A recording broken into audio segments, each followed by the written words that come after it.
Le couvre-feu s'apprête à être repoussé jusqu'à 23h et vous ne savez que faire de toutes ces libertés individuelles. On a des suggestions pour vous. Détendez-vous, vous écoutez le Chip. Un petit bruit buccal subtilement dosé, le chip est en danger. Rendez-nous les chips.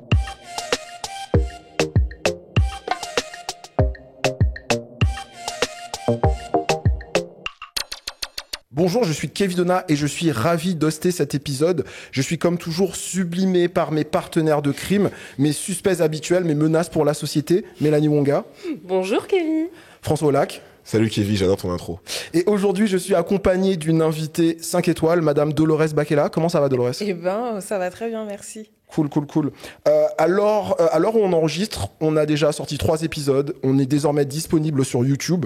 Abonnez-vous, likez, activez la cloche pour ne rien manquer, ça c'est la base. Moi j'ai vu les 3 premiers épisodes et j'ai un truc à dire, je me tiens n'importe comment et je parle beaucoup trop avec les mains, tout le temps comme ça, gigoter et tout. C'est vrai que t'as ce truc où tu fiches tes mains comme ça, comme des griffes. Ouais, c'est chelou, c'est insupportable. Question pour vous, est-ce qu'on vous a fait des retours sur vous depuis qu'on est sur YouTube, sur vos tics, sur vos façons de vous tenir, votre posture, vos trucs comme ça ? Moi on m'a dit que je regardais trop mon téléphone, donc maintenant je vais fixer. Ok, très bien. Du coup, tu travailles ton regard caméra.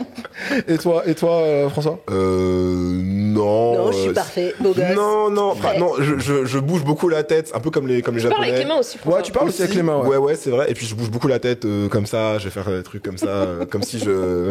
Mais ça, c'est les cheveux, non ?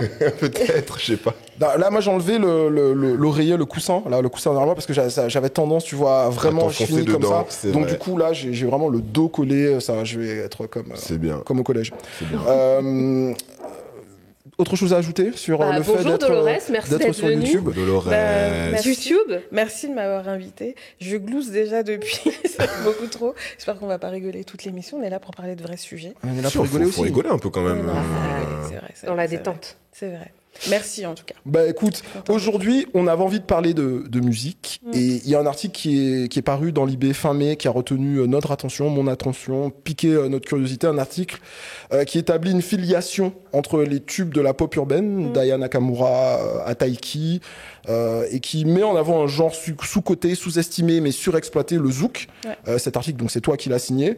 On va en parler en long, en large, en travers, mais avant ça, on a une annonce à faire. Le Trashiko est de retour pour de bon. Donc notre rubrique culte, vous avez tant manqué parce que voilà, on a entendu les réclamations, les commentaires, c'est ouais le Trashiko, j'aime bien le Trashiko, qu'est-ce qui se passe avec le Trashiko ?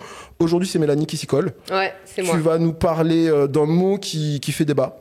D'un mot qui fait débat. Et ce mot, c'est le mot woke. Woke. Est-ce qu'on parle des fameux légumes sautés thaïlandais ? Oui, tout à fait, François. C'était la blague du jour. Woke, c'est ce mot qu'aujourd'hui, en 2021, on entend partout, hein, parce que... le wokistan. Le wokistan, le wokisme, c'est aujourd'hui en France, c'est le mot qui corrompt un peu nos débats politiques, le Wakanda. nos universités même, nos enfants et même les animaux de compagnie. Enfin, en fait, tout le monde est atteint de ce virus du wokisme. Et donc, moi, j'aimerais en parler parce que je trouve que c'est un bon trash ou iconique. Parce que aujourd'hui, c'est un mot où la droite en fait des gorges chaudes. Il y a des couvertures de magazines. Il y a vraiment des éditos brûlants parce que les faits sont clairs. Le mouvement woke, c'est une idéologie, c'est une bien-pensance et surtout c'est une menace. C'est quelque chose qui menace le débat français. Ouais. Donc parce que ce qu'il faut comprendre, c'est qu'avec le wokisme, on nous oblige à être gentils avec les minorités, les LGBT, même les femmes. Enfin, il y a vraiment un truc là parce que la wokeness, en fait, c'est un mouvement qui force les privilégiés à se rendre compte qu'ils sont privilégiés non pas parce qu'ils l'ont mérité, mais parce qu'ils seraient nés dans une certaine catégorie, et ça c'est scandaleux en fait de critiquer ça.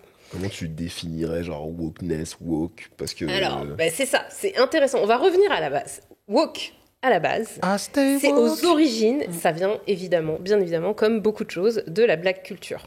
Donc, c'est une chanson effectivement d'Erykah Badu qui s'appelle Master Teacher, dans laquelle elle dit, je sens que je vais avoir un mauvais accent, mais je vous le dis quand même, Even though you go through struggle and strife to keep a healthy life, I stay woke. Donc vraiment, c'est vraiment parti de... 10 sur 10. De ce truc, merci. De ce truc de dire I stay woke. Donc je reste éveillée, je reste l'œil ouvert. Et qu'est-ce que ça veut dire? Ça a été repris derrière par la black culture en disant, en fait, je suis woke, je sais très bien qu'il y a des violences qui sont commises envers les personnes noires et racisées, et envers les minorités. Donc ça, c'est la base. À partir de là, c'est arrivé sur Internet, plus ou moins, c'est arrivé dans le langage Internet. Et après, c'est arrivé en France. Et comme beaucoup de concepts qui arrivent en France, à partir de ce moment-là, c'est fini, quoi. C'est vraiment, on se dit, en fait, même nous, c'était une blague pour nous, bah, en fait, on va arrêter d'utiliser ce mot parce que c'est vraiment, c'est le malaise, quoi. Mais du coup, moi, j'aimerais savoir, est-ce qu'aujourd'hui, en 2021, vous utilisez le mot woke sérieusement?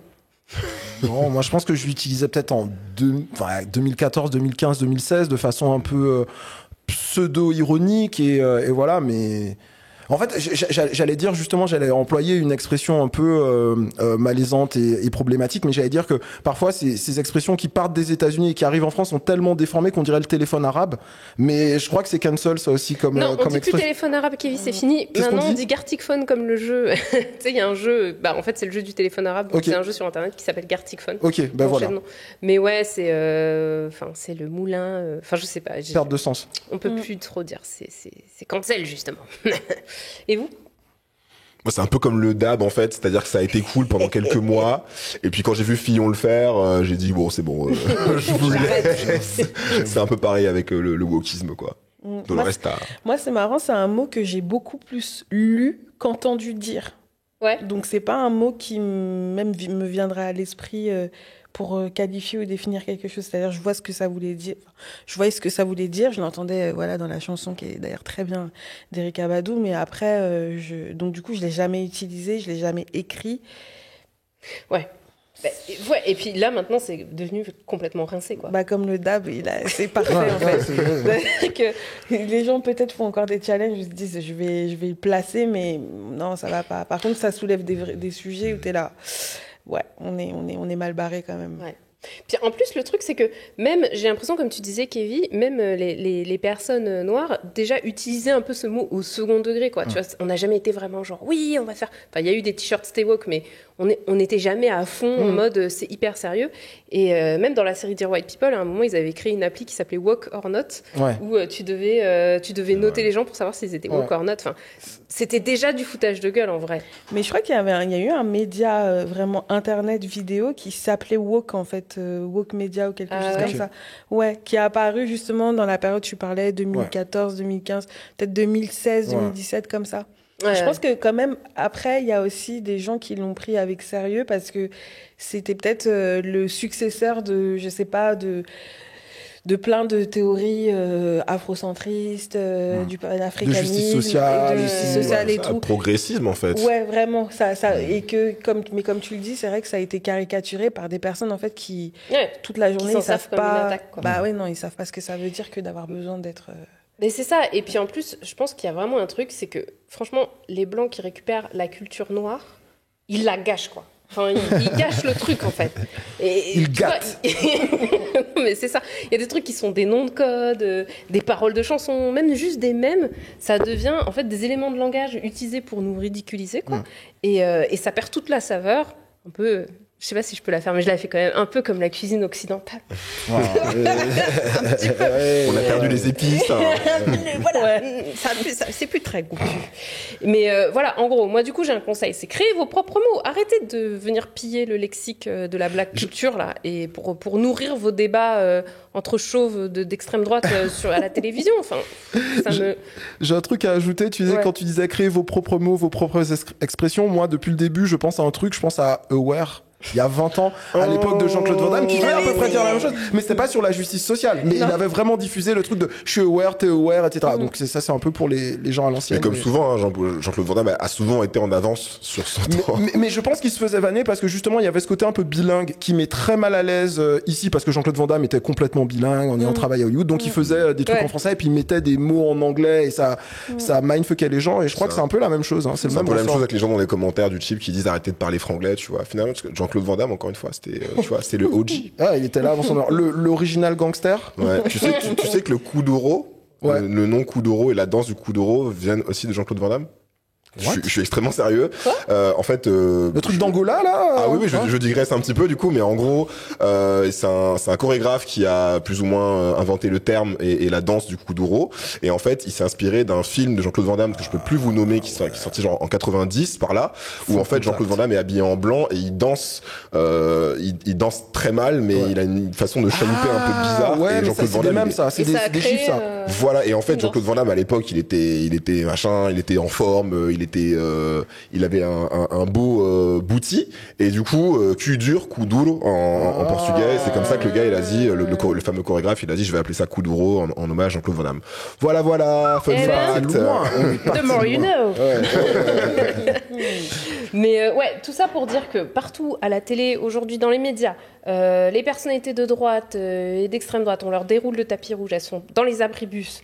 Il y a comme j'ai dit, il y a les couvertures valeurs actuelles qui tapent sur la fac, les islamo-gauchistes, la terreur végane, la nouvelle terreur féministe, et le wokisme. Et du coup, je me dis, juste arrêtez, quoi. Je sais pas comment le dire plus. Arrêtez de récupérer. Créez vos propres trucs. Voilà. Est-ce que l'extrême droite a déjà inventé un concept Franchement, fun? ils sont assez bons pour les néologismes. Pas, hein. Il y a Tu veux quelques... dire les journalopes et tout, là? Ouais, Journalop, c'était marrant. Franchement, c'est un bon jeu de mots, c'est bien trouvé. À l'époque, quand il y avait encore l'UMP, tu sais, il disait, il faut lutter contre l'UMPS. Tu sais, l'idée selon laquelle c'est la même classe politique. Honnêtement, ils sont bons pour les néologismes. Je leur accorde ça. Mais voilà, continuez à faire ça, faire de vos néologismes, mais venez pas piller la black culture. Du coup, c'est un iconique pour toi, c'est ça? Du coup, c'est un trash au mot woke en 2021 parce que c'est bon, on est venu, on a vu, c'est parti. Mais, et je mets un trash effectivement à la droite et aux blancs qui récupèrent la black culture. Tu mets pas un iconique à l'extrême droite, je m'attendais pas. Non, mais c'est trash, François. Je plaisante. Non, et on leur a rien demandé. Faites vos néologismes, mais arrêtez de venir pourrir chez nous, c'est tout. Voilà. Mais du coup, ça veut dire que tu places, par exemple, Frédéric Vidal dans mon trash? Ouais, parce que tu parles de l'extrême droite et de la droite, mais il y a aussi une partie... Non, de l'enseignement supérieur. C'est ça. Ouais, les islamo-gauchistes. Les centristes et certaines personnalités de gauche. Dès que tu t'acoquines un peu pour dire oui, l'islamo-gauchisme... Pour toi, ça fait partie. Dans ce cas-là, il y a 2/3 de la gauche dedans. Hein. Tout le monde est dans mon trash. Tout le monde est dans ton trash. Allez, c'est parti. Me against the world, baby. Tupac. Non, mais c'est parfait, François. On va passer au plat principal, au dur. Au plat épicé. Voilà, c'est ça. C'est de toi qu'on parle, meuf. Mais non, mais je veux dire du segment principal de l'émission. Excuse-moi. Dolores, on t'a reçu pour parler de l'article qui est paru le 21 mai dans Libération, qui s'intitule « Qu'est-ce que c'est que ce zouk ?» Alors, le titre n'est pas de moi. Les SR de Libé, comme d'habitude, ont frappé. Je veux le redire.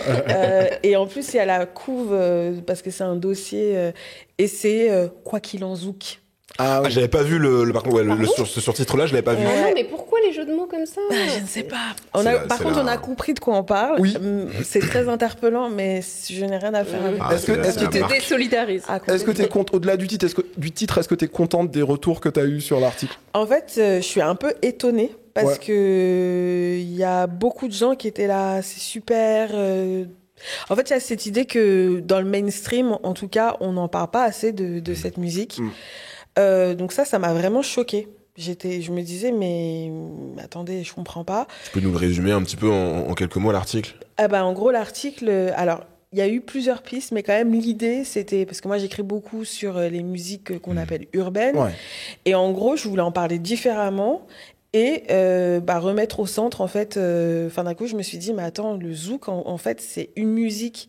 Quand on parle du rap, on aime trop dire zumba, pop urbaine. Ouais. En fait, il faut dire les vrais termes. En fait. Dis les termes. Voilà. Et les vrais termes, c'est que ces musiques sont populaires et sont classées numéro 1 parce que justement, il y a toute une génération d'artistes, que ce soit les beatmakers, les chanteurs, les interprètes, etc., qui en fait ont digéré toutes ces musiques afro-caribéennes. Ouais. Il y en a plein d'autres qu'on pourrait citer. Mais du coup, après, j'ai juste regardé les tops des titres que j'aimais bien. Ouais.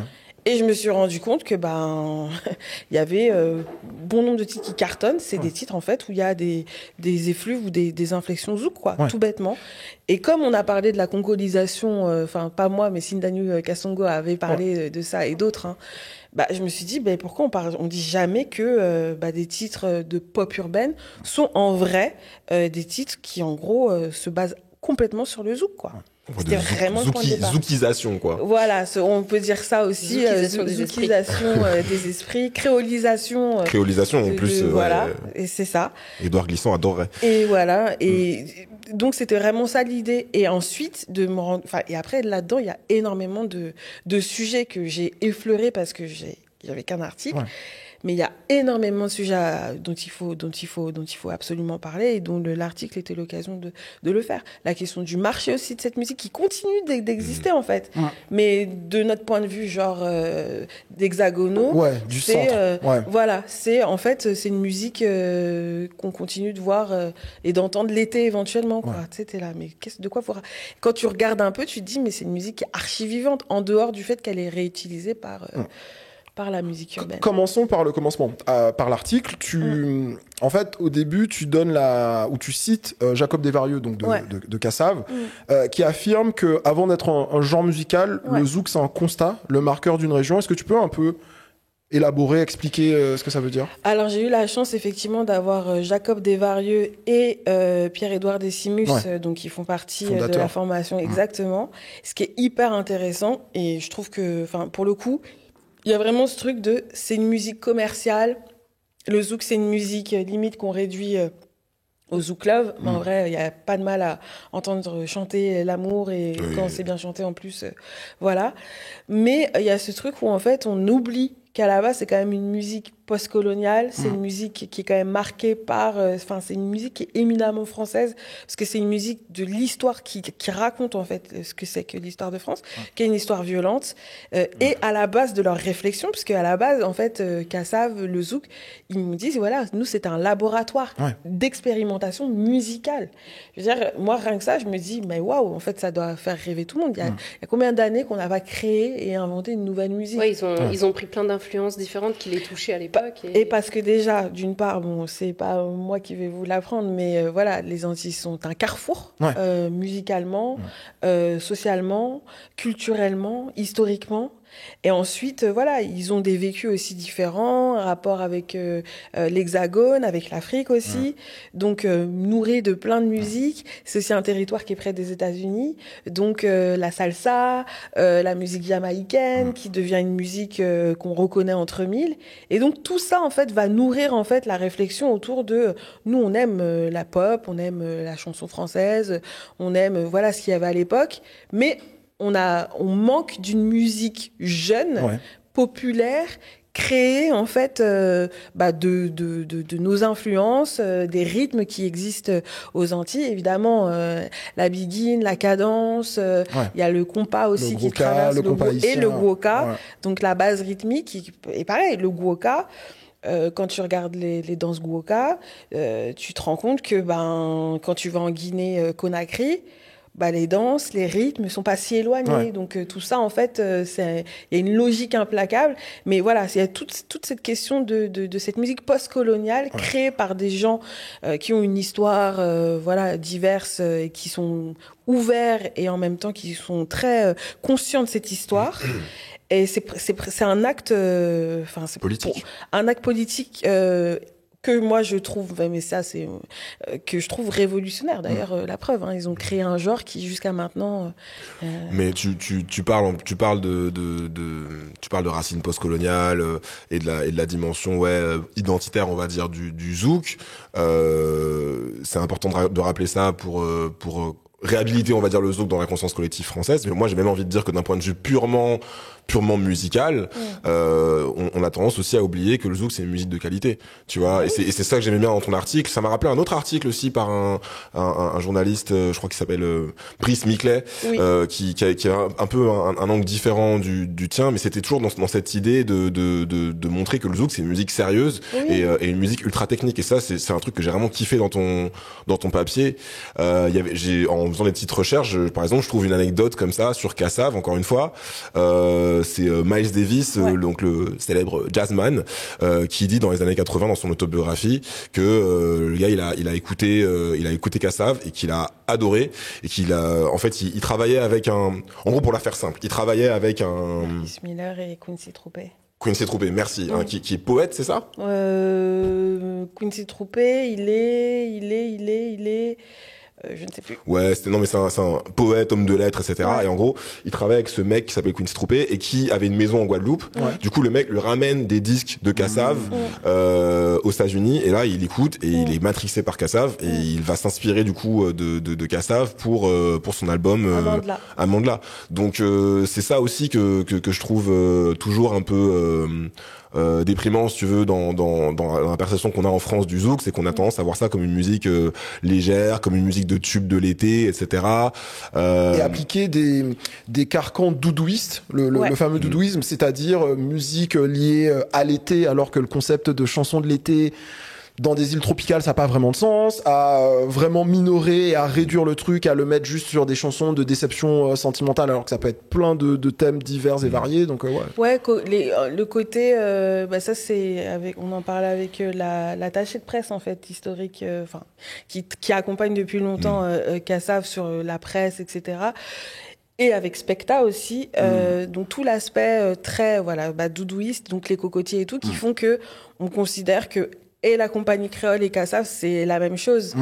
Et no shade, mais c'est juste entre une réflexion, un creuset vraiment musical. Enfin, je veux dire, on parle de gens qui faisaient des expérimentations et qui ont stabilisé une formule au milieu des années 80 et qui ensuite ont inondé le monde entier. Ça a été l'un des premiers groupes à aller jouer, premier groupe noir à aller jouer en Russie. Premier groupe français à remplir le Stade de France. Et il n'y a pas si longtemps. Et tout le monde dit que c'est Indochine. Alors qu'ils l'ont fait 2 ans avant Indochine. Plusieurs mois après, mais la même année, je crois. C'était en 2009 pour Kassav. Et moi, toutes les fois où, je sais pas, j'étais dans des festivals ou surtout des festivals, du coup, parce qu'il y a une succession d'artistes, il y a un moment, Véronique Sanson, on aime bien et tout. Mais Kassav, en fait, arrivait vite. C'est-à-dire, il y a un engouement et il y a un truc, et c'est marrant, j'en parlais aussi avec quelqu'un qui travaille beaucoup sur cette musique, qui dit, il faut voir ce qui se passe dans les salles. Les gens n'ont aucune notion de ce qui se passe dans les salles qui, en fait, quand il y a un public qui attend Kassav et d'autres groupes. Il y a pas cet engouement pour énormément d'artistes en vrai. Mais alors, de cette stature. Question. Parce que là, il faut mettre le doigt. On se rend compte qu'il y a une espèce de méconnaissance ou de manque de reconnaissance aussi sur le zouk. Mais pourquoi ? Quelles sont les raisons ? Pour plein de raisons. Because racism. Mais en tous les cas, tout ça, on met ça bout à bout et c'est pas compliqué, de se rendre compte qu'il y a eu un moment, un espèce d'âge d'or. Ouais, quand ça a vraiment explosé. Parce qu'en fait, je pense que c'était aussi concomitant avec ce qu'on a appelé la musique du monde, les musiques du monde qu'on continue d'appeler comme ça, malheureusement. Malheureusement aussi, parce que c'est d'ailleurs, je crois, dans une interview, ce que dit aussi Jacob Desvarieux, où il dit que, en fait, on a beaucoup associé le zouk, et pas que le zouk. Et d'ailleurs, Alexis Onesta, c'est ce qu'il dit dans l'article. Il dit, avant, pour trouver du zouk à la Fnac, il fallait aller au rayon musique du monde, alors que c'est une musique française. Si on veut être juste, Donc, c'est-à-dire que c'est une musique qu'on catégorisait pas comme une musique, pas comme une musique de chez nous, quoi. C'est pas une musique française. C'est pas une musique française. Et donc, il y avait pas que ça. Il y a eu le rail, c'est des musiques, on leur a ouvert un peu un espace, c'était cool. Comme là, il y a des musiques cool en ce moment qu'on aime. Puis, il y a un moment, c'est bien gentil, mais maintenant, faut rentrer chez vous. C'est ça qui est, je pense que comme tu fais référence du coup notamment à la période tube de l'été où chaque été il fallait un peu 90. quand il faisait beau il fallait avec un morceau. Petit jingle sur TF1. Voilà, fallait danser. Et puis la sensation de la nouveauté. La sensation de la nouveauté et puis tu sais les tubes de l'été mine de rien ça a fait beaucoup de mal je pense à toutes les musiques du monde entre guillemets parce que c'était vraiment une sorte de Moi j'appelle ça du surimi.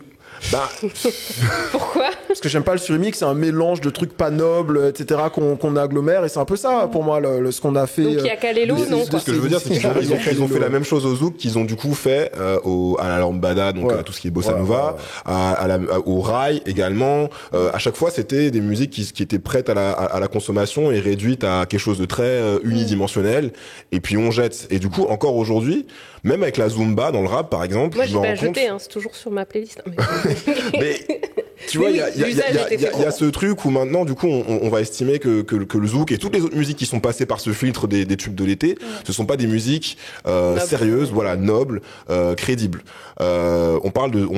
Je me rappelle quand Validé de Booba est sorti, qui n'est pas du tout un morceau de zouk, j'avais des potes autour de moi qui disqualifiaient ce morceau Parce que c'était du zouk. sur la Soi-disant du zouk. sur la simple présomption Ouais. que c'était du zouk. Ils Ouais. disaient non mais attendez, non mais t'as vu Booba, il s'est mis à faire du zouk, ridicule. Juste pour ça, ils disaient non mais c'est bon, c'est pas un bon morceau. Alors déjà c'est pas du zouk, c'est de l'afropop. Et ensuite alors, même si c'était du zouk, qu'est-ce que ça, Mais tu vois ça dit aussi le côté aussi où comment le zouk, enfin les gens ont perdu aussi l'essence ou la compréhension de ce que ça peut être comme musique. Et en fait, moi bon après je suis pas la seule, mais quand même j'ai établi un parallèle avec la musique rap qu'on a tendance à superposer assez rapidement, alors que c'est des musiques qui pour moi sont aussi jeunes l'une que l'autre, plus ou moins, et qui en fait ont un parcours similaire. C'est-à-dire que c'est des musiques qui ont vachement pu intégrer beaucoup d'autres musiques qu'elles-mêmes en fait, parce qu'elles-mêmes sont des influences, voilà. Et tu vois par exemple tu parles de ce moment où en fait en gros les rappeurs ont commencé à chanter. Déjà c'était oh mon Dieu, alors qu'avant c'était gangsta, tout ça. Et déjà en fait on se discute de savoir si le rap c'est vive la fête ou si c'est la revendication sociale. Et puis, ce sont les deux. Et le zouk ce n'est pas que chanter l'amour, mais c'est aussi chanter l'amour. Et même si Et ça on a chantait le droit- l'amour, tu vois, oui, ouais, mais le voilà, problème, mais quoi. parce qu'il y a cette idée aussi Ouais. d'un peu d'affaiblissement, puis musique du soleil, c'est des musiques bon du coup où c'est un peu faiblard, on peut pas dire des choses, on en dit plein des choses. C'est ça. La question de la langue aussi, qui est une question où, en fait Politique, de chanter en politique, créole ou en français. Ouais. et comment tu l'as fait sonner, c'est un travail en fait. bien sûr. Pas n'importe qui sait faire. Enfin, je veux dire, il y a aussi un espèce de truc un peu pas que mystérieux. Bon, ils ont mis en place une science qui s'est propagée. Et voilà, on est encore dedans. Preuve en est. Mais faut pas se mentir. Tout le monde ne sait pas faire sonner bien une langue. Tout le monde ne sait pas. Créole, c'est quand même mélodieux. Pardon. Créole, c'est quand même mélodieux. Enfin, c'est plus facile de faire sonner du créole que de Tout le l'allemand, monde ne sait quoi. pas le faire. Moi, Bien j'arrive sûr. pas demain. Ouais. Il faut quand même à un moment être un savoir faire de la C'est DA. Voilà, il y a des rythmes musicaux. Bien Il y a et puis attraper ton public aussi. Enfin, Bien sûr. et donc effectivement, on dénie à cette musique la possibilité et on voit bien, il y a une invisibilisation. Tu demandais pourquoi? Il y a une invisibilisation qui est une invisibilisation générale.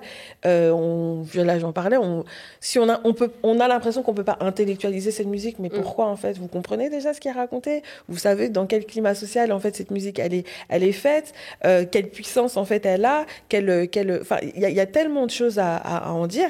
Et le fait que les gens n'en parlent pas tant que ça, ou juste pour toujours rappeler effectivement ces racines qui sont hyper importantes, mais à un moment donné, pourquoi on la traite pas comme la musique pop en France? Excusez-moi, mais en France hexagonale. Hein, Alors, t'arrives sur ma question suivante. Ouais. C'est, tu vois, j'ai lancé là récemment la playlist Spotify pop urbaine et les sonorités sont vraiment zouk compatibles. La première question, c'est comment on est arrivé là, tu vois, c'est ce transfert, en tout cas urbaine. cette influence du zouk vers la pop urbaine. Et puis ensuite, une question plus profonde, pourquoi Dadju c'est plus fort que Vianney? Ah ouais.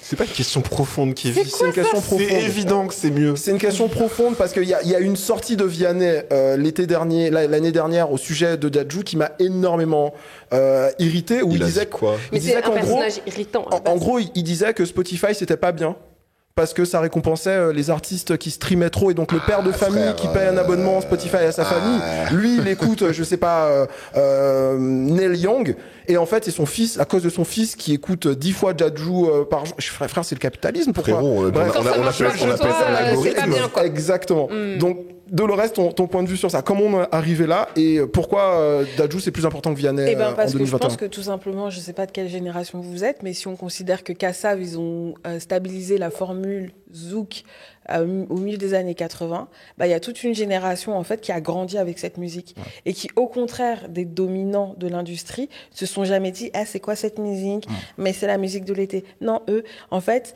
il y a même une génération de gens qui n'est même pas nécessairement entier ni même afro. Et d'ailleurs, c'est par exemple le cas du titre. Moi, c'est ça qui m'a beaucoup interpellée quand tu te rends compte que derrière la prod de Joli Bébé, par exemple, qui a été un carton de NASA et qui est un zouk. Ouais, c'est choquant.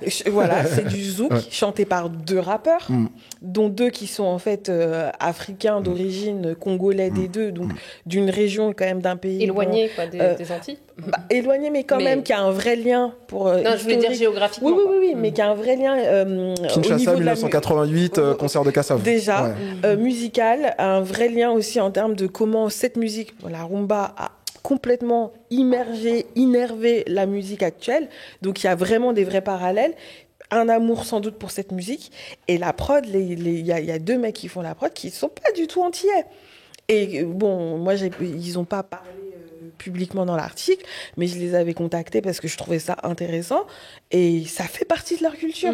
Donc ça veut dire comment on en est arrivé là? Parce qu'il y a des jeunes gens, comme Aya Nakamura, Sentiment grandissant, quand elle en parle, et dans l'article, j'ai repris l'interview qu'elle avait donnée à Trace où elle disait, je suis honorée. C'est-à-dire que Karima ça a été, pour moi, ce sont mes stars. Et en fait, c'est des personnes, si on leur pose jamais la question, ils vont pas le dire. Mais quand on leur demande musicalement, qu'est-ce qui les a, c'est quoi tes influences c'est cette musique-là. Mais comme le mainstream n'en parle jamais, et que... Ils pensent même pas à poser la question, en fait. Alors qu'on parle de musique, mais on parle jamais de musique, au final, quand on parle à des artistes qui font de la musique, bon bref, c'est aussi une autre des problématiques, mais leurs influences sont celles-ci. Et donc, d'une manière générale, ils ont digéré. Et puis la preuve, c'est que la formule, elle est impeccable, ça marche. Et quand tu regardes maintenant, sur chaque album de pop urbaine ou de pop, tu vas avoir un titre zouk ou compas. Et s'il y en a pas, tu vas avoir plus tard un remix, par exemple, je pense à Taiki avec N'y pense plus, c'est Yemi Yemi qui a fait ouais, il est mortel, même si je l'ai un peu trop entendu là à ce niveau. Et il a fait son remix Caribbean version, qui est moitié zouk, moitié compas. J'ai trouvé que c'était un bel hommage, surtout qu'il nous a traité d'esclaves il y a quelques années. Mais oui, il s'est retrouvé dans une sauce comme ça, parce qu'il a fait des tweets pas très gentils sur les Antillais. Mais c'est gentil d'avoir fait une version compas, Taiki. Merci beaucoup.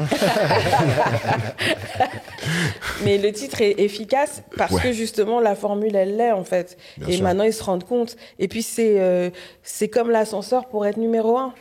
Joli bébé, c'est incroyable. Et vous avez vu le tweet de Fanny G ou pas, qu'elle a dit qu'elle s'était pas connectée à son compte Spotify depuis longtemps et qu'en fait il y avait 5 millions d'écoutes supplémentaires sur Ancré à ton port. C'est marrant comment ce morceau il dure dans le temps. Infatigable. En 2018, je sais pas si vous vous souvenez, mais dans les vestiaires et dans le bus de l'équipe de France pendant la Coupe du Monde, c'était l'hymne de l'équipe de France. Mais en même temps, enfin. Quand tu demandes, ça a collé, on peut dire. On peut le dire. Voilà. Mais quand tu demandes même à des artistes d'expliquer qu'est-ce que ça leur fait que de jouer ou qu'est-ce que ça leur évoque cette musique, c'est difficile à dire à part de dire c'est un sentiment et la musique c'est quand même aussi. C'est un sentiment grandissant. Allez. Non, c'était très bon, très très bon. C'est un 10 ça. Mais non, mais c'est vrai que c'est une musique qui te. Après, je dis pas, il y a des gens qui peuvent pas supporter. Et bon dommage pour eux en vrai. Mais moi, je sais pas. Même par exemple, j'avoue, j'adore Jouette doit être filée. Et quand j'entends dans mes aveux, alors on parle pas de zouk, hein, mais à la fin la partie compas. Faut pas être chez moi dans la musique parce que c'est une musique qui te prend, qui musicalement qui est en place quoi. Après on a le droit de pas aimer le zouk, mais le problème en fait, je trouve, je reviens encore sur cette idée, tu sais, de mépris parfois musical, c'est que les 3/4 des gens qui vont on va dire qu'ils sont extérieurs à cette culture, qui ne vont pas aimer le zouk. Si tu écoutes un peu ce qu'ils disent, ça va plus être par une forme de méconnaissance, voire de snobisme. Je digresse à nouveau sur le rap et la zumba. Je me suis souvent retrouvé dans des conversations à défendre Jul presque malgré moi, alors que moi je suis pas un grand fan de Jul, parce que à cause du mépris des gens. Voilà, parce qu'en fait la zumba c'est un peu comme le zouk, c'est un peu comme on disait avec le ra et la salsa. Et vu que la zumba ça puise dans toutes ces influences là, je me rends compte qu'il va se retrouver un peu frappé par du classisme et du racisme, et que du coup je vais me retrouver à devoir défendre Jul par pure posture politique. Mais est-ce qu'on se rend compte qu'en France on est tellement, comme tu le dis, snob, et tellement il y a la grande musique et la musique populaire qu'on est obligé de déterminer un genre qui veut rien dire en fait. la Zumba pour juste dire on aime un peu les choses avec un peu de musicalité où ça chante et où en fait on en est là. C'est-à-dire que je sais pas, il y a pas énormément de pays, on a tellement pas de culture musicale où c'est juste les grands pontes, ceux qui sont autorisés à dire ce qui est bien, ce qui est pas bien, qu'on crée des sous-genres de genres pour dire bah voilà là on fait de la musique ou des Jul. Jul, combien de temps on a pris moi je me rappelle quand c'était en 2014 quand il sortait les cross-volés que j'écrivais dessus et en fait il a mis mais tellement de temps à devenir mainstream pour la presse mainstream pour des raisons et ensuite à faire la couve toujours pas à faire fréquentable. des couves. Si, parce que moi ce que je voulais dire, cool, ce que je voulais dire, c'est que pour les rappeurs, par exemple, presque tous les rappeurs français, sauf quelques exceptions, pas de couper décalé fils, mais à part quelques exceptions, le tube, ce qu'on a appelé Zumba, est un passage obligé, et donc tout le monde veut son featuring avec Jul, avec Dadju, etc., parce que ça va streamer très très fort. Mais à la base, l'expression Zumba, en fait, la Zumba, c'est le truc de Colombie, aérobique, machin, etc. Mais c'est Rof qui, justement, taclait Gims en lui disant j'ai dit non à ta Zumba, et malgré ça, j'arrive à faire des ventes. D'ailleurs, je vous renvoie vers l'épisode de Tier List, non à ta Zumba, qui ont classé des albums de rap qui, justement... disent oui à la Zumba, enfin bref. Mais est-ce que le rap est totalement décomplexé sur ce sujet, ou est-ce que c'est cynique ? En fait, il n'est pas décomplexé du tout sur le sujet. D'ailleurs, il l'évoque, il évite de l'évoquer le plus souvent. Hein. C'est soit des sourires gênés, soit voilà. Et je trouve, mais ça, ce n'est que mon avis, que malheureusement, parfois, il prend aussi le nez haut qu'on peut retrouver dans d'autres musiques malheureusement, alors qu'on devrait être fier de se dire, je pense qu'on va en parler, mais on a quand même la chance par rapport aux États-Unis qui est le modèle écrasant, d'avoir des gens qui viennent de partout dans le monde et qui peuvent créer des sous-genres comme il y a en Angleterre où eux ils ont leur musique urbaine, on appelle ça grime, mais une musique urbaine qui est créée parce qu'il y a eu une collusion entre différentes cultures qui font que les Jamaïcains, les Nigérians ont ramené leurs vibes dans une musique qui finalement devient toute autre chose et hyper spécifique. Et nous, en France, on va en parler, mais bien avant l'afro-trap, notamment dans le rap, il y a eu ce qu'a fait le Bisso Nabisso, qui a permis de dire on peut faire du rap, avoir mélodiquement le flow, etc., tout en ramenant un héritage culturel, déjà que beaucoup d'entre vous ne connaissez pas, mais qui va vous faire danser, parce que c'est ça notre culture aussi. Et ça, c'est quand même puissant. François, t'avais un point sur Bisso Nabisso, non ? Ouais. Il est là, le truc. J'en parle parce qu'il faut en parler, on est obligé. Tu sais pourquoi il faut qu'on en parle. Oui, on est obligé d'en parler. Non, mais parce que c'est vrai que quand on a commencé à penser à cet épisode, etc., à se dire, on parle de Zouk, Kevin, en fait, je marche un peu sur tes pieds, mais tu voulais qu'on parle du fait que le Zouk, finalement, c'est en train de devenir une sorte de mouvement presque panafricaniste, en fait. C'est ça? Ouais, quasi, ouais. Une utopie panafricaine, point d'interrogation. Utopie panafricaine, point d'interrogation, parce qu'en fait, il y a ces connexions, en fait, qui existent depuis très longtemps, entre le zouk et les musiques africaines, donc avec des S, et qui est intéressante. Et, du coup, moi, ce sur quoi je voulais rebondir, c'est que finalement, c'est pas une utopie, c'est pas un truc qui pourrait advenir dans le futur. Et ça existe déjà. On l'a vu avec Bisso Nabisso, quand t'as un Passy, Lino, Deux Balles de Nègre, tout ça, Jacob Desvarieux, Tania Saint-Val. Ça me met en transe. Qui font un album commun. En plus, c'était un collectif, c'était même pas un groupe, c'était un collectif. Ouais. Et qui font ce tube de Zouk Love. L'amour pas méchant, en effet. Parce que, en fait, on a beaucoup chanté le morceau avant le début du. Et maintenant, on est si vite, tu vois, ça me saoule. Non, ce soir, c'est l'auto, je gagne. Ah non, non, ce titre-là, il est incroyable. Il est vraiment incroyable. Ouais. Et donc, je trouve que c'est un truc que en tout cas, j'ai l'impression qu'on nous apprend pas assez ces connexions entre l'Afrique et les Antilles. En fait, par exemple, tu vois, voilà, typiquement 85, on a. Ce qui est intéressant, c'est que ça arrive après un disque d'or de Kassav, d'Ifé, 95, et il y a tout ce moment où il y a tout ce moment où T'as des artistes aussi qui commencent à devenir, à faire carrière solo, donc Passy, aussi à devenir producteur. Et où t'as une espèce alors je sais pas si c'est panafricanisme, en tout cas t'as une espèce d'international des musiciens afro qui sont mainstream, qui passent à la télé en France sur TF1, etc. Et qui en même temps initient des projets collectifs qui sont, et c'est ça que moi je trouve incroyable, commercialement plus que viable. Et super bien produit. Et carré, quoi. Et c'est la musique, en fait, on parle de musique. Dealer de zouk, dealer de zouk, laisse parler les gens, etc. Ah, j'avoue, j'aime pas. On a tendance pas laisse parler les gens. On a tendance à voir dealer de zouk comme un peu un guilty pleasure. Parce que tu laisses pas parler les gens. C'est pour ça que t'aimes pas. Non, mais tu vois, tous les artistes qui sont sur le truc, Sonia Dersion, Lincha, etc., j'ai saigné ça à la fin des années 90.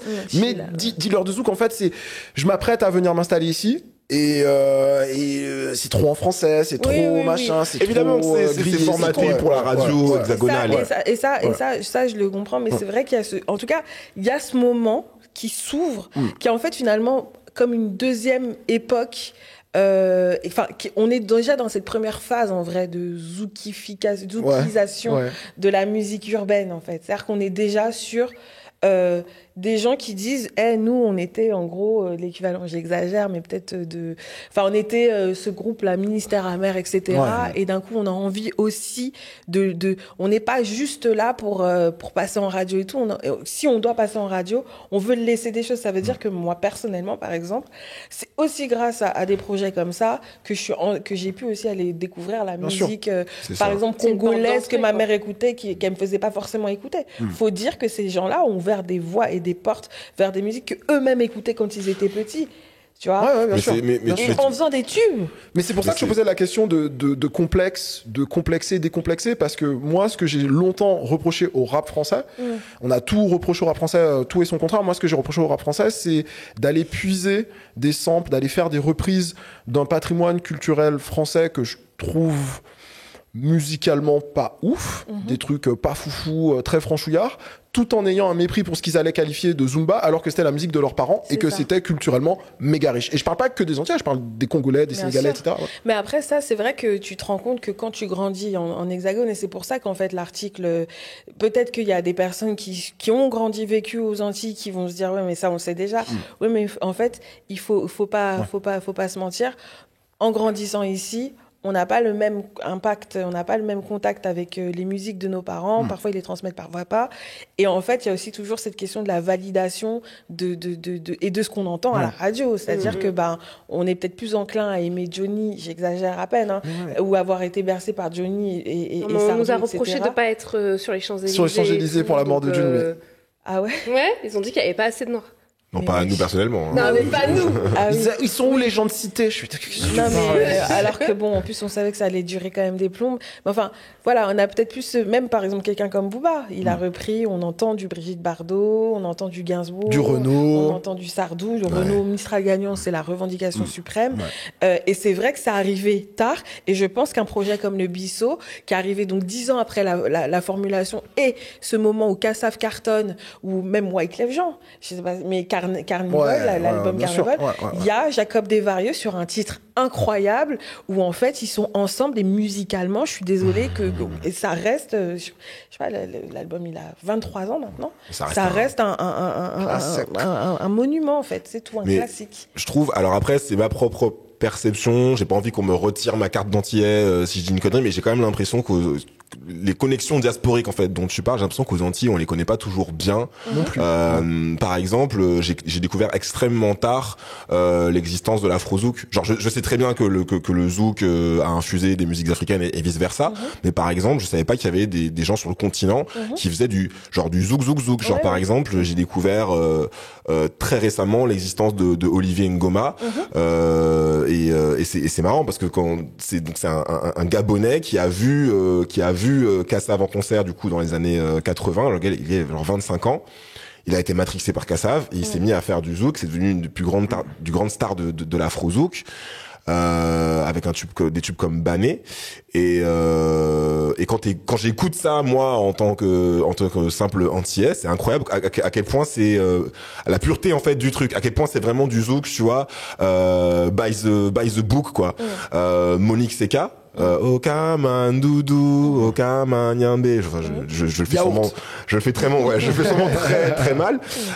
Quand j'étais petit, je croyais que c'était une antillaise, en fait, Monique Seka. Je savais pas que c'était une africaine, parce que pour moi, c'était pas possible, en fait. Pour sortir un peu du zouk, à l'ancienne vraiment, Neg Marron, vous voyez, Neg Marron, le bilan, tout ça. À la base, ils étaient 3, vous savez. Il y avait Jamatic. Voilà, il y avait donc Jackie, Benji et Jamatic.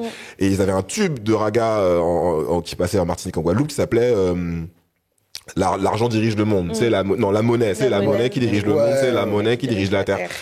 Les gars, ils faisaient du raga, ils chantaient en français, et ça passait en Martinique. Pour moi, c'était les Antillais, ces gars-là. Quand j'ai découvert que c'était des Cap-Verdiens, j'étais sous le choc. Et évidemment, après, les gars, ils ont commencé à travailler bien plus tard, avec Bisso la Bisso.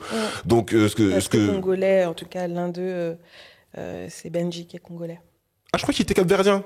Non, c'est Jackie qui est capverdien et Benji est Tu sais pourquoi je dis ça? Je dis ça par rapport à leur album, la MC Malcriado, avec Stomy, avec Mayra Andrade, etc. Et donc pour moi, c'était des Cap-Verdiens. Ils n'arrêtent pas de me carotte, en fait. Donc bref, c'est l'un d'eux, en fait, du coup, mais... C'est la diaspora, quoi. Mais non, mais en fait, c'est hyper intéressant aussi parce que ça dit, une fois de plus, à quel point cette musique, elle a marqué les gens et que, voilà, ils ont fait des tournées partout en Afrique, on parlait en Russie, etc.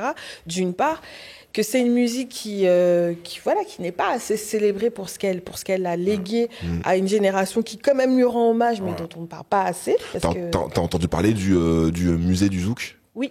Le musée du Zouk c'est ça, qui est à Luanda. En Angola, exactement. Ouais. Exactement.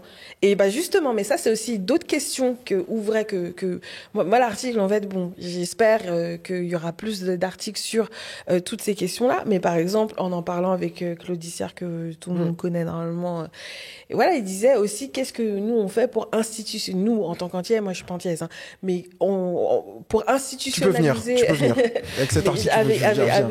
Franchement, avec grand plaisir, parce que mais il y a beaucoup de choses à en raconter. Mais lui disait qu'est-ce qu'on fait en fait, comment on institutionnalise aussi ce patrimoine en fait. Qu'est-ce que nous aussi on fait. Alors pas dans l'idée de il y a eux et il y a nous, mais dans l'idée que en fait aussi ce patrimoine, il est malmené, il peut être invisibilisé, il est méprisé, mais qu'il y a aussi et ça la question en fait des pouvoirs publics notamment qui sont aux Antilles, comment en fait on rend hommage en fait à cette culture qui, on le voit, a rayonné partout jusqu'en Afrique, là où on manque pas de musique non plus. D'où le musée du Zouk, il a été ouvert en Angola et pas en France ou même Écoutez, les Guadeloupéens, c'était le Memorial Act sur l'esclavage ou le musée du Zouk, il fallait choisir. Il y en a marre. Qu'il y a un projet, alors je sais pas si ça a ouvert, mais en tout cas qui était bien avancé sous la présidence Hollande et qui s'appelle, je crois, la Cité de l'Outre-mer, qui doit se positionner, je crois que c'était vers la Villette, donc avec l'idée de savoir qu'est-ce qui allait se passer justement. Mais on attend toujours ça alors. En fait, je pense qu'avec en plus le Covid et tout, ça a mis un point d'arrêt, mais en tout cas, quelle place en fait aussi on donne à cette musique en tant qu'elle a ouvert quand même une nouvelle page culturelle, politique, sociétale, enfin tout ce qu'on veut, qui s'est pas refermée depuis un peu plus de environ 40 ans quand même. C'est hyper Je voulais arriver on arrive tout doucement à la fin. Dans ton article, tu parles de Nestlé. Oui. Et en fait, moi, j'ai un peu culpabilisé parce que je me suis dit, ces 5-10 dernières années, j'ai pas écouté beaucoup de nouveautés. Et donc, j'ai écouté son album qui vient de sortir, Kezou.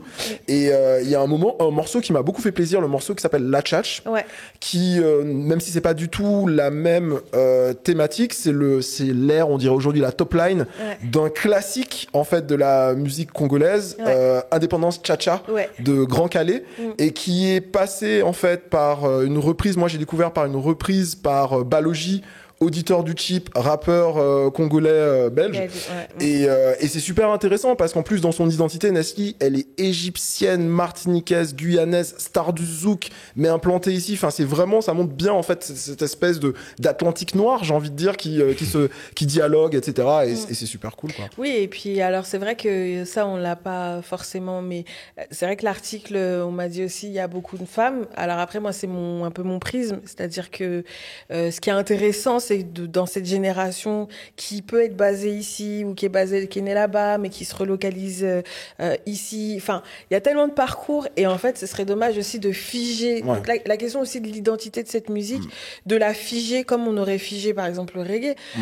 J'en parlais avant de venir ici, mais quand on considère ce qu'on appelle la naissance de l'afrobeat, vraiment la musique telle que Fela Kuti l'aurait popularisée, c'est pas né au Nigeria purement. Il y a eu un passage par Londres où il faisait quand même de la pop, quelque chose d'assez de l'air du temps. Et puis c'est ensuite il y a eu l'éveil au contact des Afro-Américains quand il était à Los Angeles. Et en revenant, sachant qu'en plus il avait une mère qui était militante, tout ça a donné lieu à la création de cette musique. Donc tu parles d'Atlantique Noir, mais c'est réel. Outre la position des Antilles de manière très géographique, il y a, et Dieu merci, et voilà, la question de la pureté de cette musique, elle se pose difficilement parce que c'est déjà un carrefour, c'est déjà un creuset, et c'est de là, je vais pas faire genre c'est déjà une musique. Non, c'est que ça fait un peu ça, mais c'est pour dire que c'est déjà des musiques qui pourraient advenir. Elles sont sédimentées dans plein d'endroits. C'est pas vrai que on était là, on jouait du goka et d'un coup ça s'est transformé en zouk. C'est pas comme ça que ça s'est passé. Et c'est important de rappeler. Mais par contre, c'est une musique profondément antillaise. Et la preuve, c'est qu'en France hexagonale, les gens sont là, c'est quoi? C'est le truc de moi, car tu vois? Donc, c'est aussi ça, c'est comment, en fait, et après qu'il y a des gens qui se l'approprient parce que, ça fait partie de leur identité.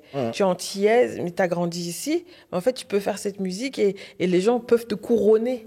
Mais tout comme, par exemple, moi, j'ai été surprise de voir qu'Aya Nakamura, elle avait été programmée au festival du Zouk de La Réunion. Ouais, c'est mentionné aussi dans ton article. Donc, ça veut dire quoi? Ça veut dire qu'il y a un moment où, en fait, on lui dit, OK, tu rends suffisamment hommage à cette musique pour qu'on puisse te programmer, il n'y a pas de souci. Et puis, il serait bien bête s'ils peuvent l'inviter, tu vois ce que je veux dire? Il serait bien bête de pas le faire. Et puis, parce qu'à La Réunion, est-ce qu'ils n'ont pas le droit aussi de se dire que voilà, une des nouvelles formes en fait de cette musique peut être incarnée par quelqu'un comme Aya Nakamura qui vend, qui plaît, qui marche. Bien sûr. Que donc on l'a, voilà. C'est ce qui, moi, je trouve est intéressant, et moi, ça m'a excité de travailler sur cet article, parce qu'à chaque fois, je découvrais plein de trucs, et il y a encore plein de trucs. J'espère que je vais pouvoir continuer d'écrire dessus moi, je suis pas spécialiste de cette musique, je prétends pas du tout prendre la place de ça. Je sais qu'il y a c'est après l'article, c'est quand tu es dans ton article, tu cherches déjà à voir les gens, il y a pas le même fuseau horaire, donc faut contacter les gens, etc. Mais une fois que après ça y est, j'avais rendu ma copie, j'en ai rendu plusieurs en plus. Je me suis rendu compte qu'il y avait une littérature. Est-ce que tu aurais justement, pour ceux qui veulent creuser un peu plus, est-ce que tu aurais une recommandation accessible alors, une recommandation accessible qu'on m'a envoyée hier, c'est un podcast qui s'appelle Zouk Vintage, qui est animé par Marie-Julie Chalut. Il y a un truc aussi, je crois, il y a un compte Instagram, si je dis pas de bêtises aussi. C'est ça. Donc, on m'en a parlé hier. Moi, je n'avais pas du tout. Et donc, elle interviewe une personne qui, en fait, un chercheur qui a été l'un des premiers, en fait, à faire un colloque. Enfin, il a participé à un colloque, et aussi, donc je vous dis ça, j'ai écouté ça hier en me disant, ok, c'est intéressant, j'avais pas entendu parler de ça. Mais Zouk Vintage, en fait, pour ceux qui aiment cette musique, puisque du coup, ça lui redonne aussi un peu son lustre et son sérieux. Ça manque vraiment, en fait. Mais bon, c'est quoi ton son préféré, Zouk? Vas-y, balance. Ou ton top 3, ton top 1, allez, top 1. Mon top 1, franchement, et en fait, on va se moquer de moi, mais moi. Francky Vincent. Non, pas Francky Vincent, mais je vous jure que, par exemple, Ancré à ton port, c'est un titre. C'est un banger. Moi, ça me. Toujours frais. Franchement, c'est abusé. Et franchement, je vais vous dire, mais moi, Sly, à chaque fois, je le réécoute. je Flamme. Mais oui. Flamme. Moi, franchement. Après, ce morceau-là, il est sorti, mais 8 ans avant en Martinique. De n'importe quoi. 8 ans, frère. Il est Je sorti. suis vieux et je l'ai écouté au lycée en Martinique, frère. Il est sorti en 2002 aux Antilles, en 2004 en France. Si, ça fait Il est sorti en 2000. Il est sorti en 2000, 2001. 2000, si tu veux. Ça fait 2-3 ans. Ça fait Ça fait toujours 8 ça. par rapport à la... Premier Gaou aussi, il est sorti la même année que, je vais te dire un truc, Premier Gaou, il est sorti 2 ans avant aux Antilles par rapport à la France, Oui, parce et il est que- sorti en même temps que Flamme. Parce qu'il y a ce truc-là aussi de la cassette Ouais. Vous aviez les avant-premières Ah bah, les autres, ils les veulent pas. C'est quand même Enfin, normal. il faut d'abord, à l'époque, pour qu'il arrive ici, il fallait d'abord faire un clip ici, le machin par les radios, etc. Ça prenait. Et là, il y a la cassette de tu partais. Moi, toutes mes copines, c'était ça. Même copines. Tu partais en vacances. Tu pars en vacances, Ah tu oui. récupères la Ouais. cassette, Ouais, la ouais, c'est cassette, vrai. et c'est comme ça que ça se diffusait. Moi, j'avais Moi, ça c'était pour... les CD gravés, j'étais un J'avais ça bourgeois. pour les cassettes aussi, pour les cassettes dans les années 90. Quand j'habitais ici, gamin, on avait aussi les cassettes de trucs de raga dancehall, Bah oui. machin, enregistrés par ma Non, sœur mais et tu te tout. sentais. Moi, Ouais. nous, on se sentait. Moi, franchement, le cadre, vachement, ça a été la radio, en fait. Est-ce que les gens écoutaient, tu vois, après, c'était pas du zouk, mais quand Admiralty est sorti. Ouais, bien sûr. Tu sais, on était là, moi, je savais pas danser tout ça et tout. Il y avait les après-midi, mais j'avais pas le droit d'aller. Mais les gens, ils allaient. Enfin, tu sais, c'était tout un monde où je me disais, waouh! Mais nous, on était là, genre, avec le rap et WeFM, quoi. Ouais. Voilà, on était bloqués. Donc, non, voilà. Et après, je sais pas si on considère que c'est du zouk, mais il y a un titre que j'adore. Bon, j'avoue, c'est le titre d'X-Man, Allo. J'adore Je ce connais pas titre. celle-là. Bah, il suis pas sûr de est connaître. récent. Mais en gros, en plus, franchement, c'est vraiment coucou le machisme. J'avoue, Ok. ça va pas du tout. C'est-à-dire, il dit, ouais, en fait, tes copines, elles racontent des trucs sur moi et tout, c'est pas bien. Faut pas les écouter. Faut pas que tu les écoutes. Ah. En fait, elles veulent que tu me lâches, elles veulent savoir d'où vient mon argent et tout. Mais ce titre, il me rend ouf. Je ne sais pas, à chaque fois que je l'écoute, je suis là, je me mets en coup. Non, ça va pas du tout, mais je l'adore. François, toi, Voilà. Et toi, alors t'as un morceau? Moi, j'ai trop. Non, mais ton top 1, du coup. Top 1. Ouais. Franchement, Vastoche, hein. ça va se jouer entre. Je pense que ça va être. Je pense que ça va être. Comment il s'appelle Harry Diboula. Franchement, Harry Diboula, tu me manques. Ou Caman chez moi. Au Caman de chez moi, je pense Ok. que c'est vraiment. Dès que j'entends tu sais, le saxophone au début, là. Comme ça, je commence à. Je réponds plus de rien. Je réponds plus de rien. Il y a un morceau où tu réponds plus de rien.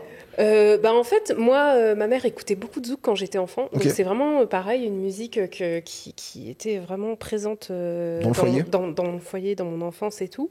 Mais pareil, je pense qu'il y a un truc où je m'en suis détachée assez rapidement. Je pense que j'ai été victime effectivement du truc de « Ah mais non, mais en fait, c'est un truc... Faut pas nier c'est ici. c'est pas Ici, pour c'est nous. comme Vas-y, ça. écoute Noir Désir, c'est beaucoup mieux. Il y a noir dedans en plus. Qu'est-ce que tu demandes Franchement, ici en Hexagone, faut être réel. Hein. Ça, malheureusement, on a subi ça. Ouais, c'est... Ouais. Le côté où c'était moins bien vu d'écouter ça que d'écouter Même moi, ça attaque. 666, Mais 600. moi, avant, pendant longtemps, quand j'étais en France, j'écoutais pas de zouk, j'étais pas dans le mood, tu vois. Quand je rentrais, tu vois, tout l'été, je rentrais, j'écoutais du zouk. de l'été. Il est Tu vois, non, mais tu sais, je rentrais aux Antilles, du coup, Oui, là, t'es dans le bain, t'es dans je le me bain, mettais c'est à la jour, j'étais en musique, bain, c'est etc. juste ça. Mais ça m'a pris Ouais, des ouais, années ouais, de ouais. me remettre à écouter Ouais. du zouk ici. Mais du coup, Fanny G en créaton. Fanny G en créa ton port. contre toi c'est ça.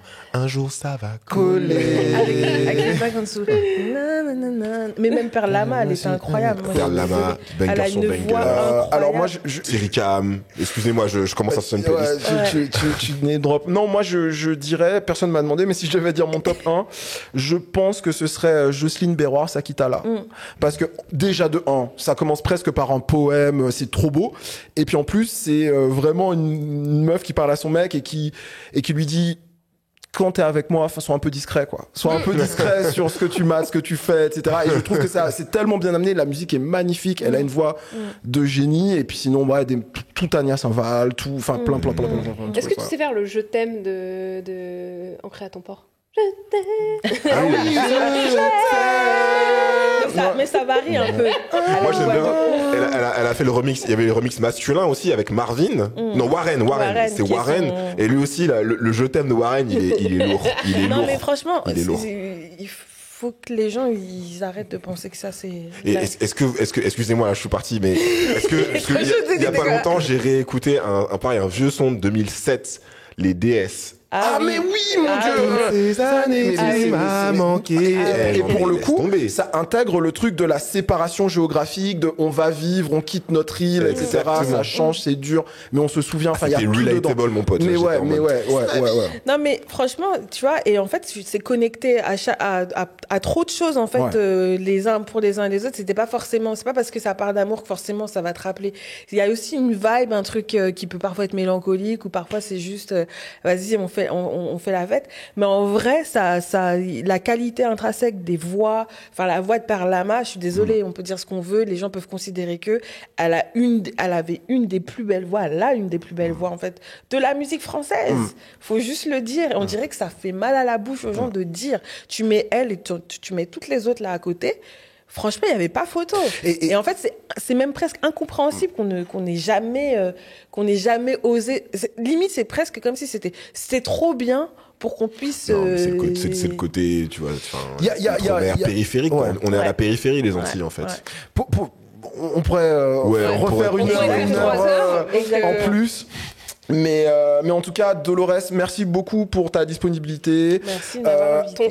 Ton savoir, tes lumières. Allez lire cet article qui s'appelle C'est quoi ce zouk ? Qu'est-ce que c'est que ce zouk ? Désolidarisation totale, mais on voit l'idée. Si vous voulez aller plus loin, il y a aussi une émission qui est sortie il y a quelques années. C'était un podcast en plusieurs épisodes de France Culture sur l'histoire parallèle de la pop française. Et le premier épisode, c'est sur le zouk. Et c'est assez bien fait pour du contenu hexagonal. Mais en tout cas, voilà. Merci. Franchement, cet épisode, il a donné envie de faire une playlist et tout. Il y aura peut-être une playlist. Est-ce qu'on se lancerait pas non, ça, on en reparle. On vous dira en temps et en heure. Oui, François, tu voulais dire un truc ? Rien du tout. J'allais encore chanter. C'est tout. Donc, c'était le Chip. On revient très vite dans une semaine. En attendant, vous pouvez nous suivre sur Twitter, sur Instagram. @lechipodcast. Laissez-nous une review sur Apple Podcast et mettez-nous 5 étoiles pour nous faire remonter dans le classement. Mais bien sûr, si vous nous regardez sur YouTube, qu'est-ce que vous faites ? Abonnement. Et activer la cloche. Commentaire. Tout ça. Et partage, tout, pouce en haut. Cette émission a été réalisée par Adrien chez Studio Majorel et Aldric. On lui fait aussi un bisou. Yes. De quoi on parle la prochaine fois ? Est-ce qu'on peut faire du teasing ou pas ? Est-ce qu'on commence à faire ça ou pas ? On va parler de... Moi, j'aimerais bien qu'on reste sur le domaine de la danse et de la musique et de la soirée. Donc c'est un live, on danse. On chante. Non, c'est pas ça. Non, ce sera pas ça. Ce sera pas ça. Bisous. Des bisous. Bisous. Bye bye.